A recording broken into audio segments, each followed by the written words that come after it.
deadly mad, 'cause of the dreams I often have. They think they're locking me away, but I think I'd rather stay here with you, my imaginary friend, on whom I can depend. This little short film is loosely based on a true story, all depending on how you define loosely, of course. At present, we're staying with my partner's family. By the end of this film, we'll either be living happily on the other side of the rainbow, or we'll be taken back to England in straitjackets.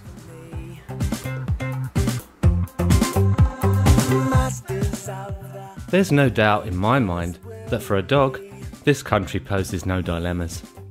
What more could they ask for? Once they've endured the 32-hour flight and 4 weeks quarantine, it's pure doggy heaven from here on out.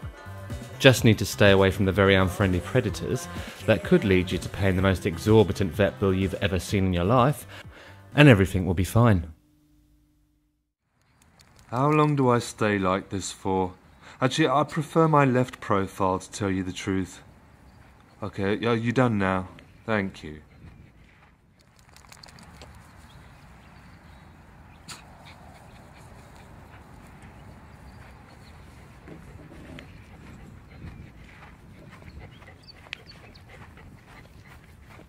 Material objects are nothing in the grand scheme of things, so we had to give away all of our new furniture and electrical appliances that we'd only just finished paying off.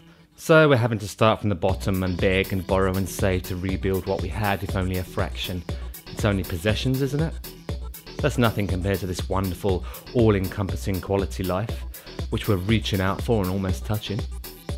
For the first time in many years, maybe the first time ever, I can smell success of some degree. A chance at last to be more than content and live comfortably. That's all I ever wanted, wasn't it?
She's drowning.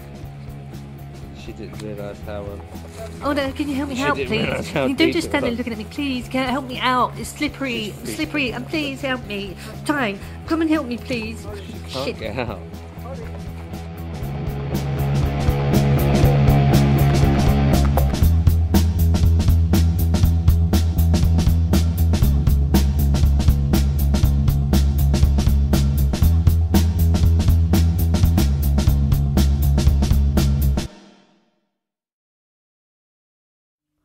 I've always been a coastal person, ever since I could walk and say the words, "Take me to the beach." I kind of knew one day that I'd end up living by the sea or near it.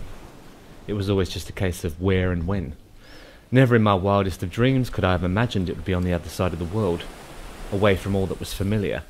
all who made me laugh and all who made me cry. Would the sacrifice of leaving behind those I loved and cared for in exchange for a life of utopia be one of a very selfish nature?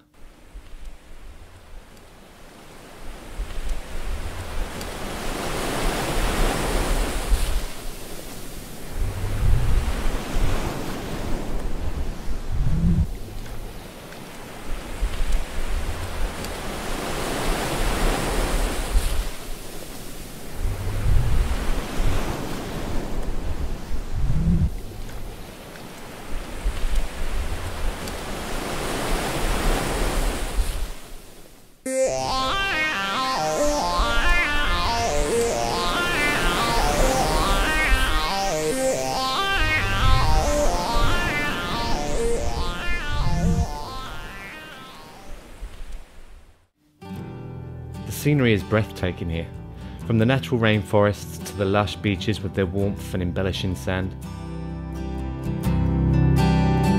In this place, there's no night, there's no day, only night.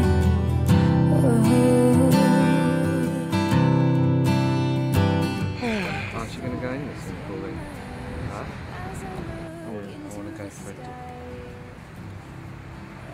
I really want to revive in this freezing cold water. Don't touch the camera, otherwise the camera headbutts you. Child.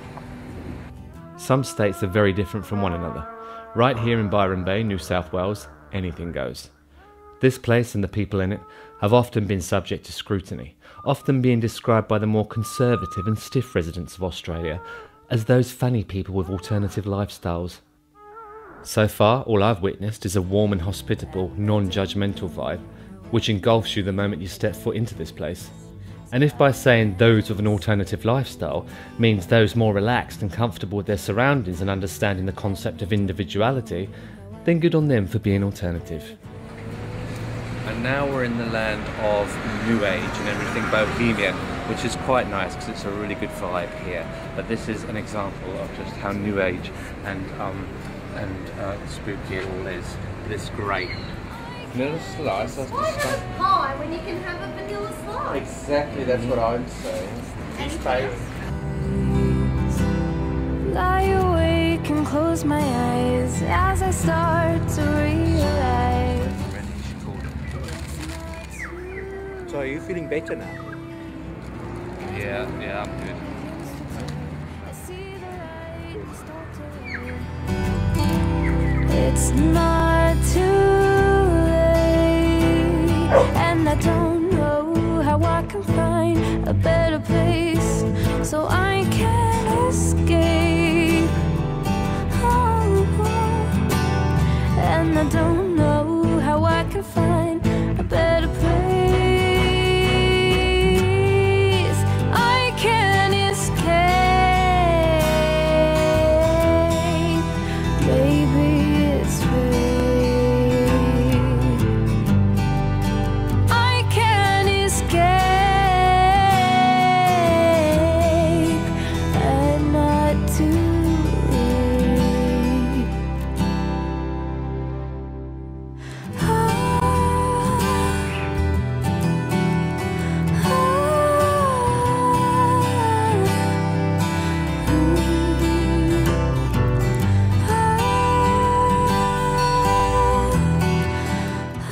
The Gold Coast is huge, Queensland even bigger.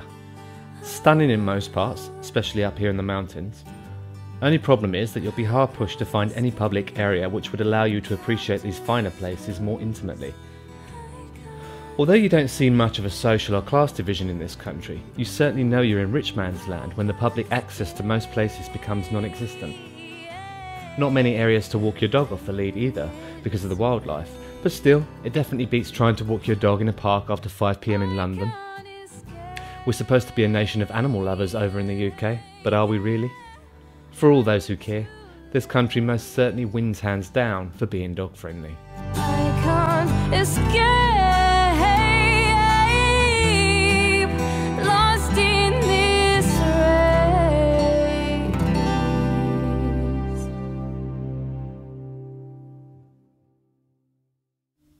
One huge problem here, again for those who care, is that most are about 10 years behind the UK in terms of acceptance and embracing alternative sexualities. Believe it or not, there is still a law in this state which permits a heterosexual man to appeal for self-defence if he accidentally or intentionally murders a gay man because he was accosted by him. The straight man could very well be acquitted if he satisfied the judge and jury that he went through a very bad ordeal. How the fuck would any judge truly be able to differentiate between a hardened gay basher who saw a loophole to kill one, or someone who was genuinely subjected to sexual harassment by another man? Not that murder should be condoned if the latter was true. Very sick. Apparently though, there are petitions circulating to try and get this law abolished. This poster, which you see before you, depicting two gay men embracing, was pulled down in the beginning due to predominantly religious lobby groups who would rather sweep certain parts of life under the carpet for their children. Triumphantly, one very great and courageous member of the Queensland government, a straight man would you believe, overruled the original decision, placed the billboards back up and inadvertently told them all to go and get a life. All in all, things are slowly getting there for us, but we'll do so much quicker when people like Julia Gillard, the Australian Prime Minister for those who don't know, pulls her head out of her arse and realises that all she's doing is perpetuating the hatred and bigotry which is already prevalent by not implementing equal marriage rights for gay couples, for a starter. It's great to have a female Prime Minister, but what's the point if she's going to act like a fascist woman of the Dark Ages who's scared of change? All those agreeing say aye. Then again, the opposition, Mr T, wouldn't have been any better with his bombastic prehistoric approach. Compared to England, England wins hands down when it comes to keeping up with modern day politics and certain laws. Certainly for us homos anyway.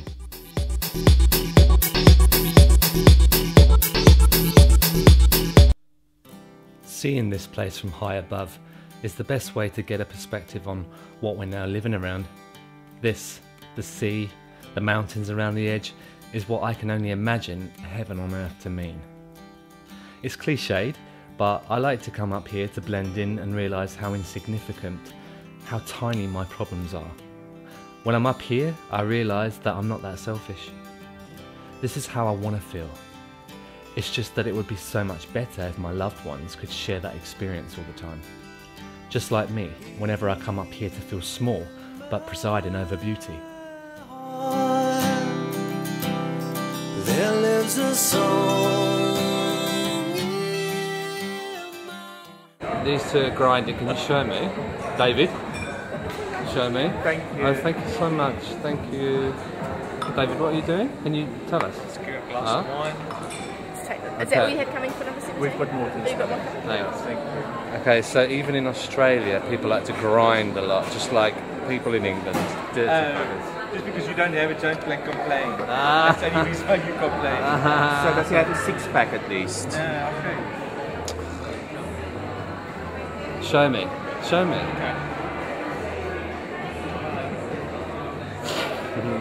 Cheers.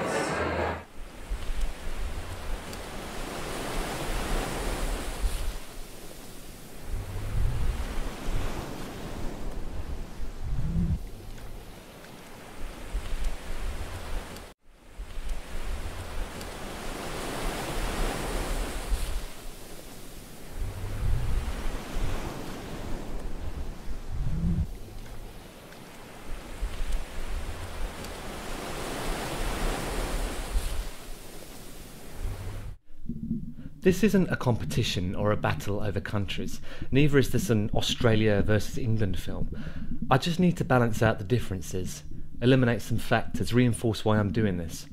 Every other day there's a huge battle going on in my head, Australia usually winning. Apart from those I left behind, I have nothing to go back for.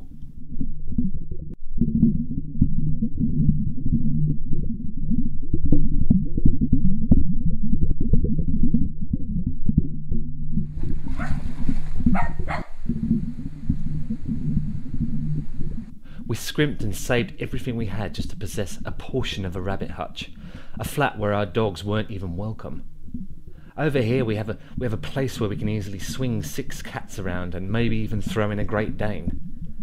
In England it always felt as though you were making 2 steps forward just to be told to take 3 steps back. I love the chlorine in this water. It actually gives me a bit of a high. There isn't much of an incentive to own anything in the UK anymore, because that often leads to no surplus, which often leads to no fun, and no fun means no serotonin released. You work all week to pay the mortgage to buy you a life that doesn't exist, because when it gets to the 2 days off we have and so desperately look forward to week after week, we do nothing with it. Most of us had to be frugal.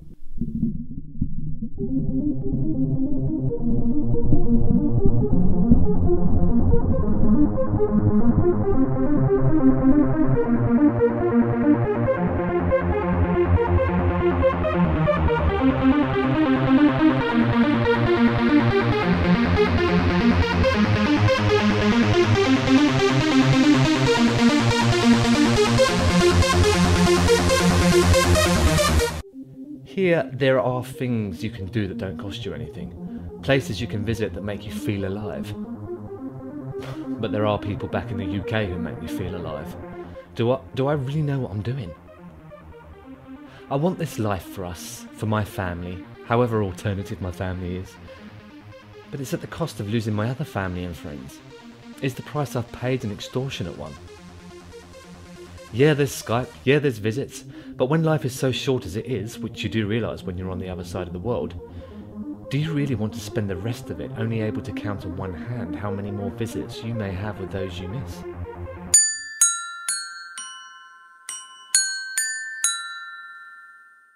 I'm fed up with this. You know, one day you're up, next day you're down, I never know where you are. What you're going to be the following day. Look, it's different for you, isn't it, Johan? You can lay your hat wherever you go. Look, I want to be here. I like being here and I'm truly fucking grateful for being here, but it's not black and white, is it? Ugh, you know what, I'm fed up, I'm going for a piss.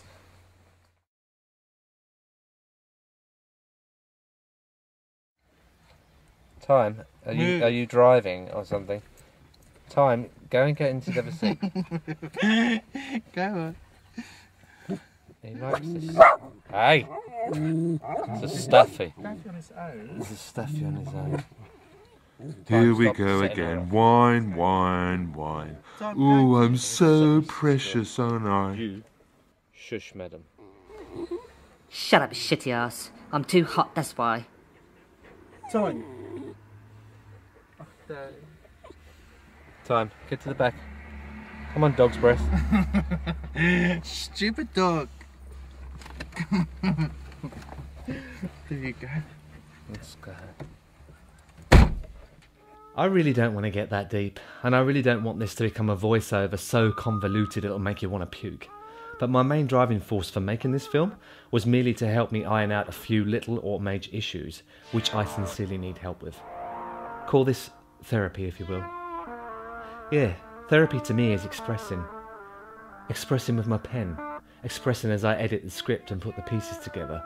The dialogue and voiceovers match to the backdrops and the scenery, which do play a huge part in the deciding factor. When I share the beauty, it's like you're there with me. You. All of you. Oh, motherfucker. So that's what you just bought in the herbal shop. This is for energy, stamina, vitality. And that's for quitting smoking, even though it's been 4 months now, we're addicted to chewing gum. Detox and tonic. It detoxes. Hall where the boys actually went and broke the toilets and broke the wash basins off the wall. Yeah. And I just thought, now, why is that? It's But the- senseless. Is this at a private school in Australia then? No, Huh? no. What school is this? I envisage the long term, and that makes me happy. We're working here now, and that makes you feel more settled. The honeymoon period is over, and I more or less feel as I did back in the UK, just with better weather and room to breathe. Where's that? Here. Even though we have some good friends here, there's still a huge something missing. I feel slightly cheated because I have the same life now, but without you. Without you all. Tell me, because I need to know, is the price I've paid too high? I miss our culture, our humour, our music, our friends, our quirkiness, our buildings. But that has been replaced with an outdoor, spacious life that I yearned for from an early age. Maybe it is a price that was worth it. No copy. She was, wasn't she? Okay, right. So, yeah, landed the Do you remember Sadies. that photograph you saw me holding the cushion?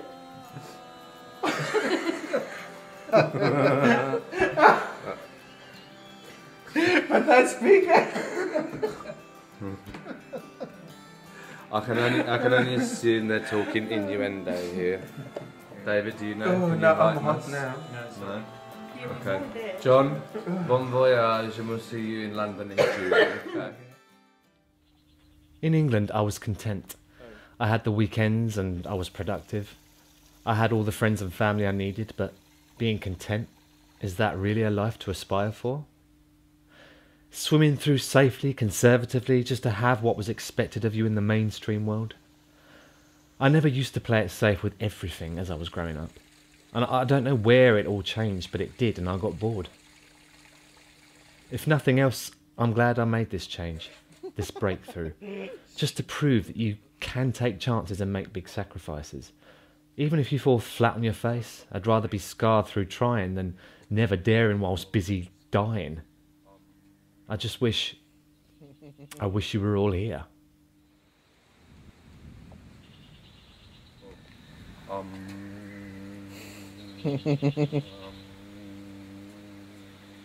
you filming me?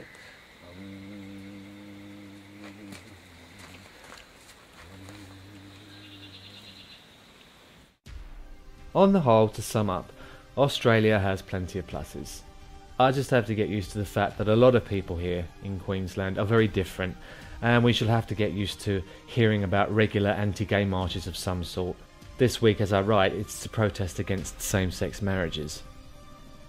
Which is a shame, because those people ruin it for others who don't abuse their religion and don't think they're superior and in a position to judge, and do understand that's not what it was ever about. Maybe you should focus on the ever-increasing crime incidents occurring in this state, probably involving some of your own children you try so hard to shield, before you bestow your discontent and disgrace over two people who love each other and want to get married. Priorities, huh? What menial, dull and unfulfilled lives these people must lead. The best part about living in this country is that it feels like you're walking around in a perpetual dream. Little bits of reality only hit me when I start remembering and missing people or places and situations back in London. Then I realise I am living in another country. I don't think I've actually realised the magnitude of that yet. Maybe that's why I really don't want to give up now and so soon, because it does feel like I'm on a constant holiday. Even whilst we hard graft and work unsociable hours here, it still feels like it's all worth it, and for a reason. Even the most menial of jobs are different. I guess it's because I know we're working for a better life, a bigger house, better prospects and a better future. One which I hope will be elderly gay man friendly. So, since we've been here in Australia, in our capacity as hard grafting labourers, this is one of the many jobs that we've put our heads to, painting somebody's house. Jacks of all trades, very entrepreneurial, and we're not completely useless. We're doing lots of work here, jobs that I've never even imagined I'd be doing, which I'm quite enjoying. But we've done the whole house, see? Get a good shot of it.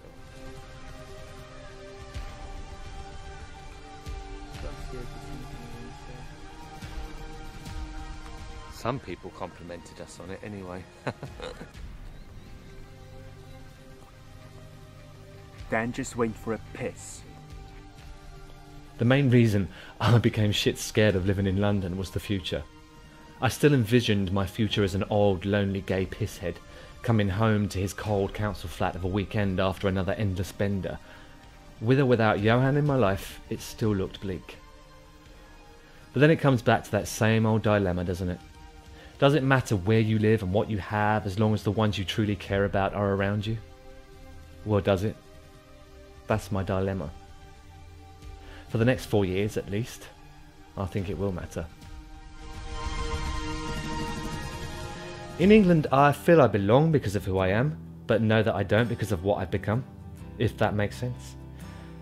None of it makes much sense anymore. I think I'm learning just to live, not to be defined by what I possess or what I do.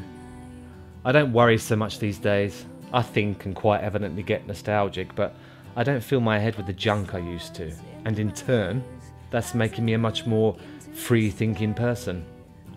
Or as our alternative people in Byron Bay might say, free-spirited.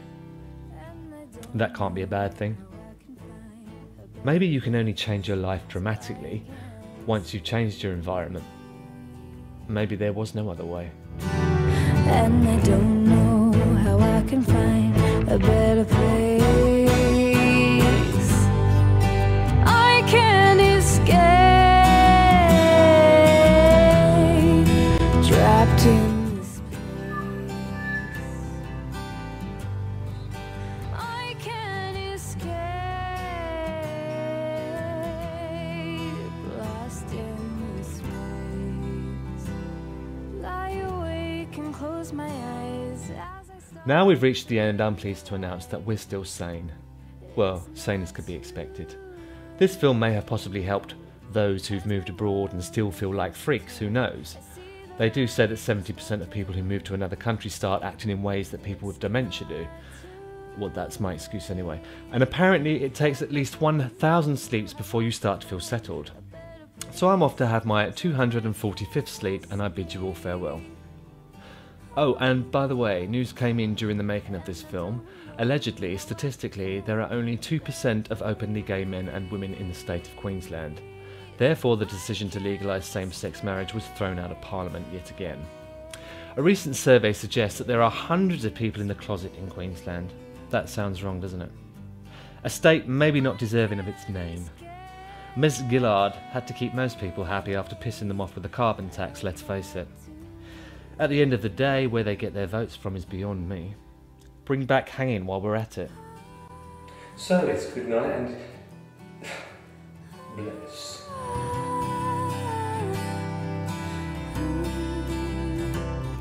Lost in this race.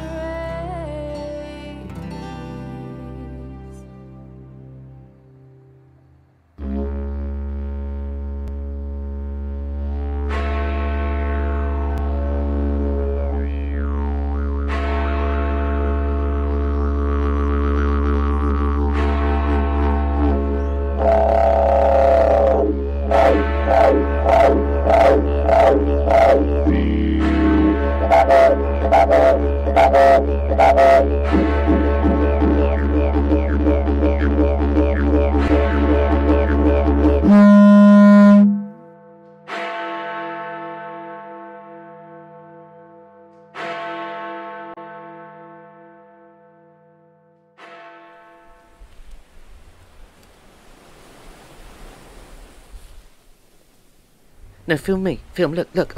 Oh, don't go, Tim. Oh, no, look at me. Look. Well, that was a bit peculiar, wasn't it? Focus on me. Just film me. Please, film me.